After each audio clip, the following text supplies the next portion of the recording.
Let's move to our next presentation by Hao Yang.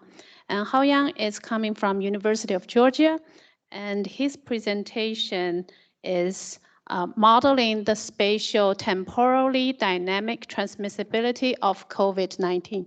Go ahead.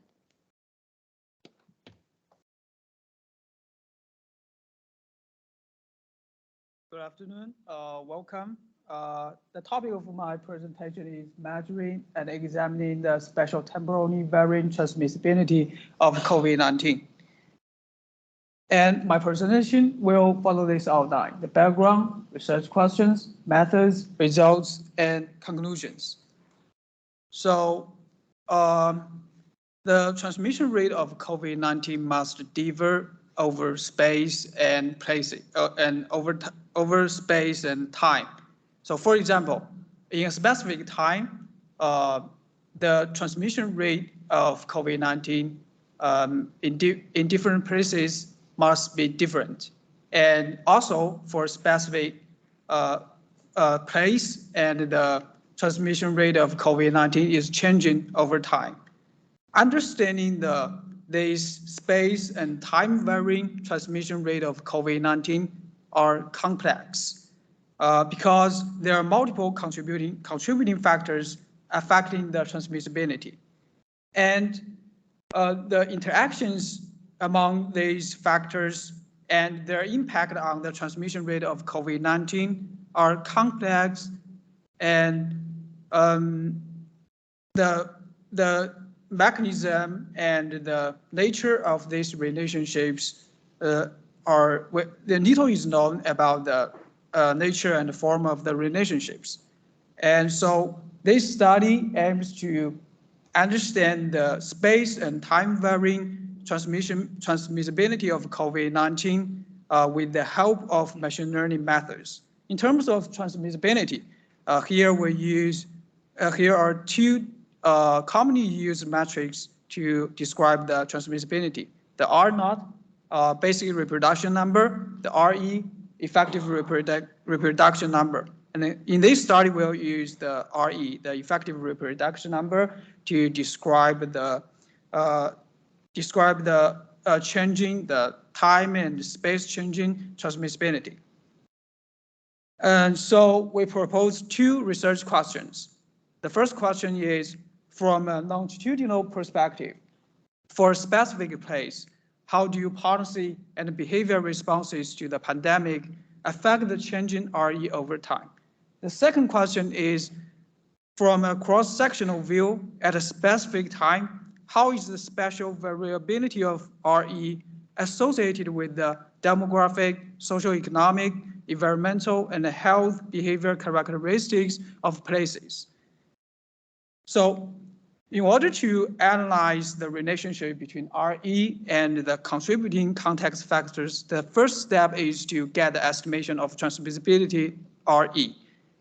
And so we propose a framework to estimate the space and time specific RE values. And I have presented this framework before, so I'm not going to go through all the steps in detail here. Basically, the RE values can be derived from the reported cases data. So after we get the estimation of RE, and then we need to find out the contributing factors that may influence the transmissibility of COVID-19. We did a thorough examination, and we found out many significant contributing factors, including public risk perception, government interventions, climatic factors, diminution of susceptibles, COVID-19 variants, and so on. And so this figure shows the interactions among these contributing factors and the flow of influences which ultimately result in the spatial and time-varying transmissibility of COVID-19. And then to answer the first question, investigate the relationship from a longitudinal perspective, we consider 5 different machine learning models, including 2 regression models, 2 decision tree ensemble methods, and the artificial neural network method. and then to analyze the relationship between the transmissibility and the local demographic and socioeconomic characteristics. The GWR model is applied here to analyze this relationship from a cross-sectional view. So this figure shows the logical flow of the data and the process. First, the RE estimation, and then to answer the first research questions, 5 machine learning models are applied, and then to answer the second question, we use the GWR model. So move on to the results. So by using the estimation of RE algorithm, we get a special temporal data set of daily RE at the county level in the United States from March 2020 to September 2021. And look at these 4 maps. They show the variations of COVID-19 RE in the United States across space and time. And then to investigate the relationship between the transmissibility and the local behavior and the policy responses to the pandemic, we consider 5 different machine learning models. And to validate these models and assess their performances, the study applies the 10-fold cross-validation for each model. And these 2 charts shows the RE values and the RMSE values of the 5 models for 6 selected counties. And we can find the random forest always consistently performs best for the exponential regression model. It performs well, and it has relatively high R-squared values and no RMSE values. And it also has the advantage of giving explainable results. So we test these 2 models with testing data, with unseen data. And this figure shows prediction results of these 2 models comparing against reported cases for the 6 selected counties in October 2021. And from these 6 charts, we can find the 2 models performs well in the unseen data, with the testing data.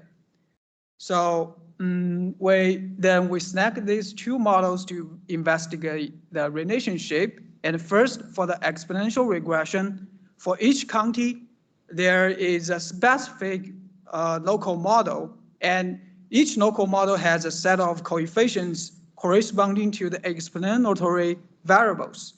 And these variables include face coverings, vaccination coverage, percentage of removed cases, percentage of Delta variant infections, and 4 variables concerning the changes in mobility patterns. And from these 8 maps, we can find 2 variables. The vaccination coverage and removed cases have negative relationships. By the way, the cold colors represent negative relationships, while the warm colors represent the positive relationship. And then 4 variables, Delta variant, changes in mobility to workplaces, changes in mobility to groceries and pharmacies, changes in mobility to retail and recreation. These 4 variables has many the positive relationship. Interesting, we can find there are 2 variables, face coverings and changes in mobility to parks. And these 2 variables have both positive and negative relationship. It's possible because different mechanisms might be at work simultaneously. For example, for the face covering, when the transmissibility is high, the government will issue stricter intervention policies. So this is a positive relationship. On the other hand, when the government issued stricter policies, and the transmissibility might decrease, and this is a negative association. And for the changes in mobility to parks, people will remove people will reduce mobility to all places, including parks, when the transmissibility is high. So this is a negative association. So all people will choose to go to parks instead of indoor fitness. So this is a positive association. Then for the random forest model, also each county has a specific random forest model. And the results of the random forest model can give us some valuable insights. For example, here we extract the feature importance of the random forest model for the 6 selected counties. And we can find their patterns are different. So for example, in the King County, we can find the government policy is very important. It plays a big part. While in Dallas County, we can find the Delta variant is the most important feature. So the proportions of the feature importance or the pattern of the feature importance must vary across counties. And then this heat map shows the feature importance in each of the local random forest model for the all selected counties. And there are 5 variables here. And the general picture is Delta variant, removed cases, vaccination are more important than the rest 2 variables, the government policies and the human mobility. But as I just mentioned, the patterns of the feature importance vary across places. And then to answer the second research question, to investigate the relationship between the transmissibility and the local social economic, demographic, environmental characteristics, the GWR model is applied. So the GWR model is a cross-sectional study to investigate the relationship. It can be performed on any time slice during the study period. And reported here are the results for June 1st, 2020. And the figure A is the RE distribution. The figure B is the local R squared. And then the rest 6 map shows the special distribution of coefficients of the GWR model. Also, the cold colors represent the negative relationships, and the warm colors shows the positive relationship.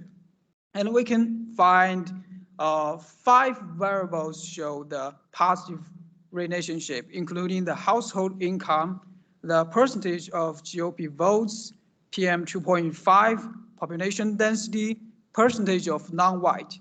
And for the variable age 65 and over, we can see the negative relationship here. And from the machine learning models and the results of the GWR model, and we have some interesting and valuable findings. The temporal changes of RE in a place is positively associated with changes in human mobility, except the mobility in the parks, and negatively associated with government intervention restrictions. And more importantly, RE is significantly impacted by the diminution of the susceptible population. And the diminution of the susceptible population can be caused by the vaccination and the recovery from the infections. And then by modeling the relationship between RE and local context factors, local policymakers can better understand the effectiveness of various intervention policies. Also, there are some limitations for this study. It's unknown whether different spatial scales may lead to other different findings. And then the current research examines cross-sectional and temporal changes of RE separately. So in the future, we'll assess the temporal and the temporal and the spatial variation in RE concurrently. Thank you. Questions, comments, and suggestions are welcome. Thank you. Thank you, Hao. Do we have any question for Hao? Yes. Yes.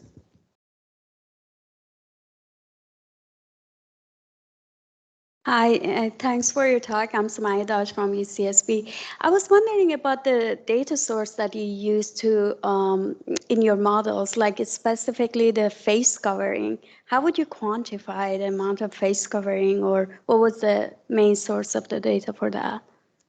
So actually, the data set, the data about the government policies are connected from a specific sources. Sorry, I forgot the name of that NAP, but they have different categories for different policy interventions. Like 0 means no interventions, and 1 means there exists the intervention, and 2 means higher, stricter policy interventions.